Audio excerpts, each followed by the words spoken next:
অনেকখানি দৌড়ে ঠিক পেছন থেকে খুব কঠিন একটা ক্যাচ ধরলেন মোহাম্মদ আশরাফুল। কি অবাক হচ্ছেন? আশরাফুল কেন ক্যাচিং অনুশীলন করছেন? কখনো করছেন ক্যাচিং অনুশীলন, কখনো আবার দেখা যাচ্ছে জেমস পেমেন্টের কাছে ক্যাচিং এর মেথড দেখছেন। কি ভাবছেন আশরাফুল মাঠে নেমে পড়বেন কিনা? না, এমন কিছু নয়। পুরো গল্পটা একটু দেখা যাক। তখন অনুশীলন প্রায় শেষের দিকে। আশরাফুল আর জেমস পেমেন্ট দুজনে ক্যাচিংটা নিয়ে কাজ করছিলেন। এই ক্যাচটা খুব সহজে ছিল, কিন্তু আশরাফুল মিস করেছেন। মিস করার সাথে সাথেই তিনি খুব হতাশ। বলের কাছে গেলেন আস্তে আস্তে, বলটা হাতে নিয়ে বারবার চুমু খেলেন। না, এই বলটা তো আর মিস করা সাজে না। আশরাফুল তারপরে হাল ছাড়েননি। এইরকম প্রায় কয়েকবার চেষ্টা করেছেন। এরপরে আর একটা ক্যাচের চেষ্টা করেছেন, যদিও এটা একটু কঠিন ছিল। বাউন্ডারি লাইনের ও পাশে পড়েছে বলটা। আশরাফুল সেটা ধরতে পারেননি বা পৌঁছাতে পারেননি। এরপরে আবারও চেষ্টা করেছেন। এইরকম প্রায় 10-12টার মতো ক্যাচিং প্র্যাকটিস বা ক্যাচিং অনুশীলন যেটাই বলি না কেন, সেটাই করছিলেন মোহাম্মদ আশরাফুল। এই বলটার দিকে একটু দেখা যাক। আশরাফুল তখন রীতিমতো যেন দৃঢ় প্রতিজ্ঞ, যে করেই হোক তিনি ক্যাচটা ধরতে চান। সবাই তখন আশরাফুলের দিকে তাকিয়ে আছেন, তিনি কি ক্যাচটা ধরতে পারবেন।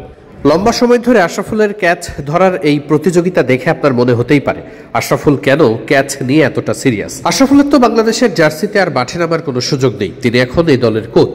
এমনকি বিপিএল কিংবা ঘরোয়া কোনো লিগেও মাঠে নামবেন না মোহাম্মদ আশরাফুল। তাহলে কেন ক্যাচিং নিয়ে এতটা সিরিয়াস আশরাফুল?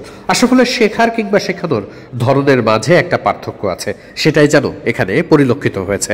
পেমেন্টের কাছে ক্যাচ নিয়ে কথা বলার আগে আশরাফুল নিজে আগে কিছু ক্যাচ তার কাছ থেকে নিয়েছেন। এরপরে সেই ক্যাচগুলো নিয়েই যেন কথা বলছিলেন। এ সময় পেমেন্ট আকাশের দিকে তাকিয়ে সেই ক্যাচ ধরার বিভিন্ন উপায় যেন আশরাফুলকে বাতলে দিচ্ছিল। আশরাফুল যখন পেমেন্টের কাছে ক্যাচগুলো দেখছিলেন বা কিভাবে ক্যাচ ধরতে হবে সে সম্পর্কে কথা শুনছিলেন, তখন সূর্য ঠিক মাথার উপরে, অর্থাৎ আকাশ পুরোটাই সাদা, এবং এই সময়টাই সূর্যের রোদের কারণে ক্যাচ ধরা অনেক সময় বেশ কঠিন হয়। সূর্য চোখের সামনে চলে আসে।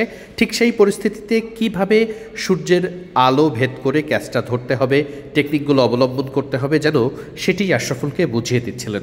আশরাফুল নিজেও একজন কোচ, তাই খুব স্বাভাবিকভাবেই দলের ক্রিকেটারদের কোচিং করানোর ক্ষেত্রে এই টেকনিকগুলো জানা খুবই জরুরি। মোহাম্মদ আশরাফুল সেই ব্যাপারগুলোই নিখুঁতভাবে জেমস পেমেন্টের মতো একজন অভিজ্ঞ অস্ট্রেলিয়ান কোচের কাছ থেকে শিখে নেওয়ার চেষ্টা করছিলেন। আশরাফুল একই সাথে রংপুর রাইডার্সের হয়েও কোচিং করাবেন আসন্ন বিপিএলে। এরপরে চুক্তি বৃদ্ধি হলে আবারও জাতীয় দলে কাজ করবেন। আইসিসির লেভেল 3 কোচিং সার্টিফিকেট নেওয়া আছে মোহাম্মদ আশরাফুলের। তাই সেই শিক্ষাগুলো নিতেই জেমস পেমেন্টের সঙ্গে যেন নিজেও একটা সেশন শেষ করে নিলেন অনুশীলনের শেষ পর্যায়ে।